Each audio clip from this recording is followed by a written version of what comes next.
Hello all, a Knife Tale here with a knife summary of a knife I've done a review on. The review will be in the description. This is a Kansept, and it's the Odd 21. Designed by Tough Knives. Logo right there. And this thing has been just a complete and utter surprise. I wasn't expecting to like it as much as I do. I wasn't expecting to think it's as good as it is. First off, it's a small knife. We're talking about 3 inches to that, maybe a little over 3 1/8 to the actual cutting edge termination, though of course you don't get access to that, and 7.5 inches overall. It's not a big knife. And there are a lot of elements here that when I first saw it, I thought, okay, that's kind of cool, very designy looking. And then I heard the size, and I thought, oh, that's going to be a problem. Because when you hear it's as small as it is, you don't think you're going to get a full grip on it, maybe, because of the way it looks and the shape and the way the handle is. No, honestly, you do. It works. It's surprisingly comfortable. The clip is big and wide, and I think that actually helps. It gives you a little more mass in the hand. It just comes together and works, and that's sort of the whole thing with this knife. It surprisingly works more than you'd think it would. This blade looks like it's going to be thick. It's thick. It gets thick fast, but it's 15 thousandths behind the edge, which is perfectly fine. It's got a few sharpenings in it. It's not that big of a deal. Probably got a decent few sharpenings in it. The plunge grind is definitely not great. It's hitting the edge. It's almost got a smile to begin with, but fair enough. Issues where they are.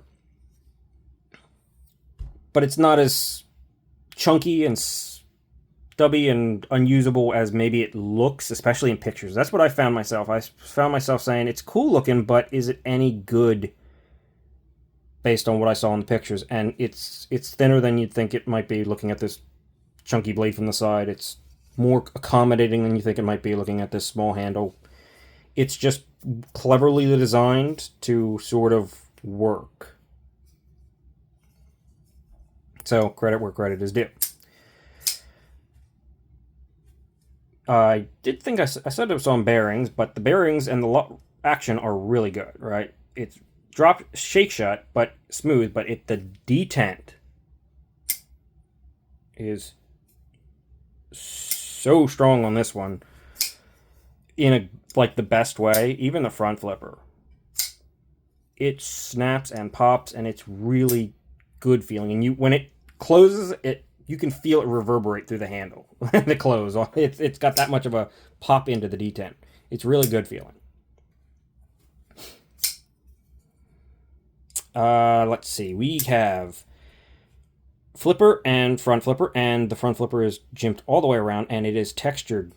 Good jimping, right? You get actual grip off this jimping.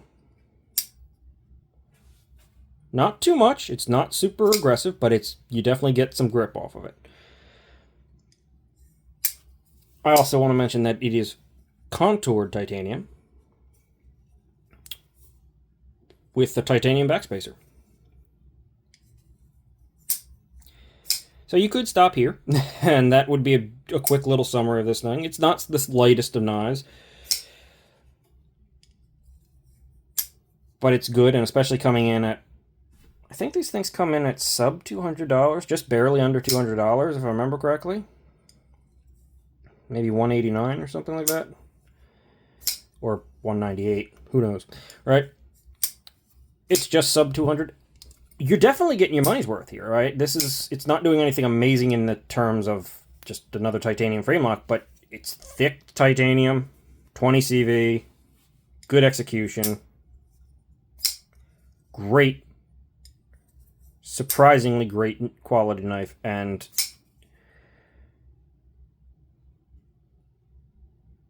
no play. Hasn't really developed any play. Centered.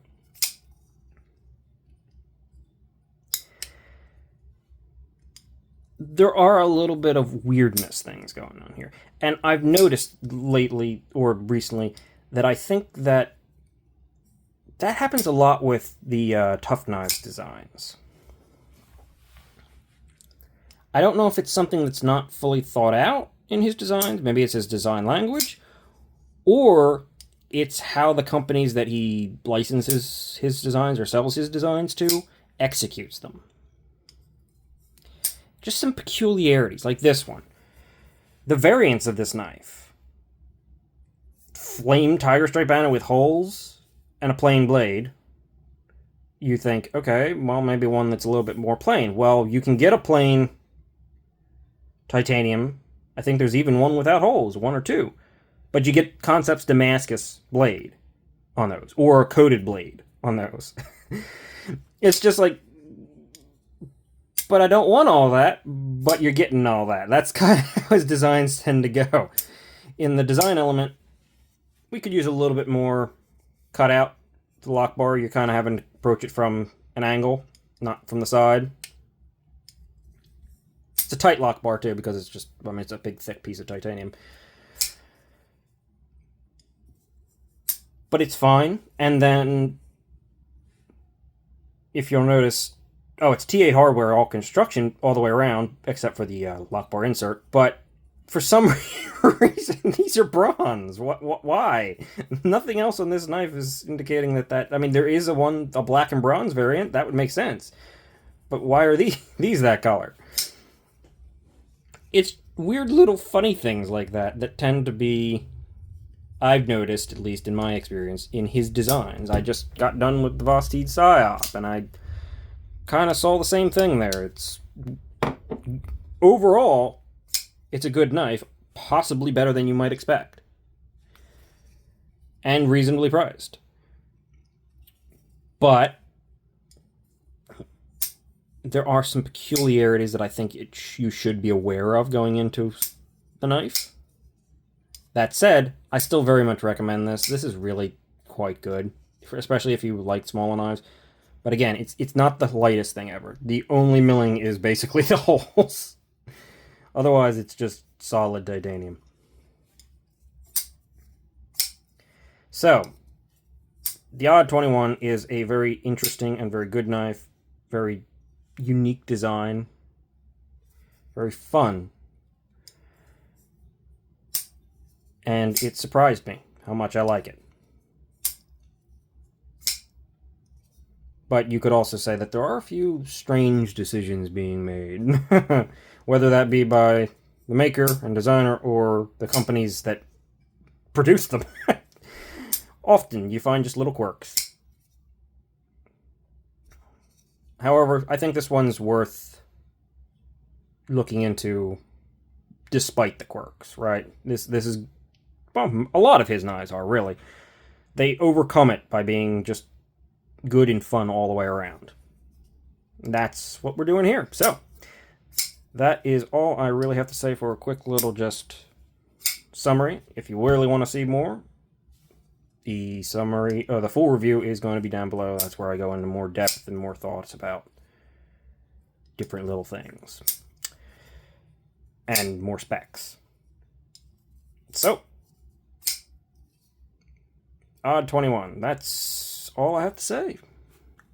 Thanks for watching, and I will see you guys in the next one.